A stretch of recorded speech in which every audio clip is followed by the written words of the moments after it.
सरकार ने pan card को आधार से लिंक करने के लिए आखिरी तारीख 30 जून की दी थी। जिन लोगों ने 30 जून तक आधार को पैन से नहीं जोड़ा है, उनका पैन कार्ड 1 जुलाई 2023 से इनऑपरेटिव हो चुका है। अब आयकर विभाग ने इस बात की जानकारी दी है कि जिनका पैन आधार से नहीं जुड़ा है, वो टैक्स पेयर्स ये 15 काम नहीं कर सकेंगे। आयकर विभाग ने अपनी वेबसाइट पर इन कामों की लिस्ट जारी की है। तो चलिए आज की इस वीडियो में आपको हम पूरी जानकारी देते हैं।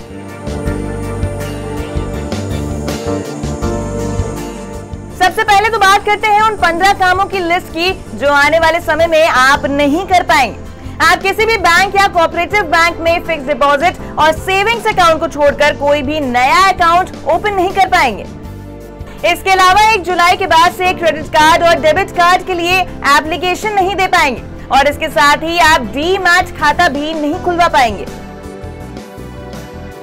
अब बात करते हैं 50,000 वाली लिस्ट की। ये वो काम है जिनमें 50,000 की लिमिट रखी गई है। इनमें आप बैंक या कोऑपरेटिव बैंक से एक दिन में 50,000 से ज्यादा का बैंक ड्राफ्ट या चेक नहीं ले सकेंगे। इसके अलावा बैंक या कोऑपरेटिव बैंक के पास 50,000 से ज्यादा पैसे जमा नहीं कर पाएंगे। इसके साथ ही रिजर्व बैंक के बॉन्ड खरीदने के लिए भी 50,000 रुपए से ज्यादा का भुगतान नहीं कर पाएंगे।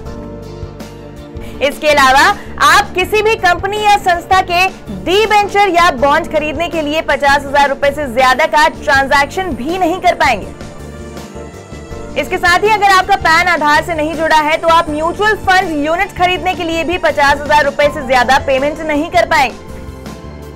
इसके साथ ही फाइनेंशियल ईयर में bank, cooperative bank, post office या एनबीएफसी या किसी स्कीम में 50,000 से ज्यादा डिपॉजिट या इन सभी जगहों पर कुल 5 लाख रुपए से ज्यादा डिपॉजिट नहीं कर पाएंगे। आरबीआई द्वारा निर्धारित प्रीपेड पेमेंट इंस्ट्रूमेंट के लिए ऑपरेशन के लिए कैश या बैंक ड्राफ्ट चेक किसी भी माध्यम से 50,000 रुपए से ज्यादा का पेमेंट नहीं कर पाएंगे। अब जानते हैं कि इसका असर आपकी लाइफस्टाइल पर कैसे पड़ेगा। अब से आप होटल या रेस्टोरेंट में एक बार में 50,000 रुपए से ऊपर की कैश पेमेंट नहीं कर पाएंगे।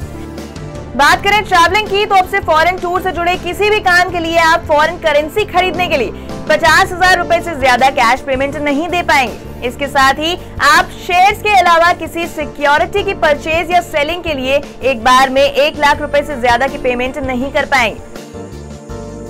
इसके साथ ही आप शेयर एक्सचेंज पर अनरजिस्टर्ड कंपनियों के शेयर खरीदने या बेचने पर ट्रांजैक्शन 1 लाख रुपए से ज्यादा पेमेंट नहीं कर पाएंगे।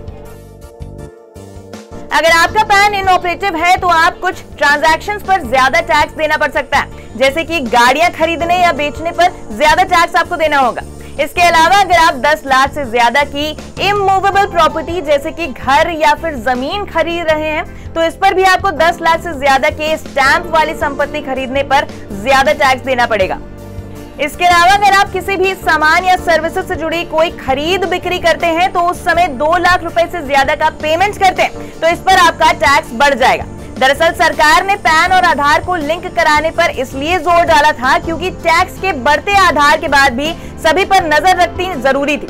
यही कारण है कि इनकम टैक्स एक्ट 1961 की धारा 139 AA के तहत पैन को आधार से लिंक कराना जरूरी कर दिया गया था। आपको कैसी लगी हमारी ये खबर, हमें कमेंट सेक्शन में जरूर बताएं। ऐसे ही और खबरों के लिए देखते रहें न्यूज़ 18 हिंदी ओरिजिनल्स।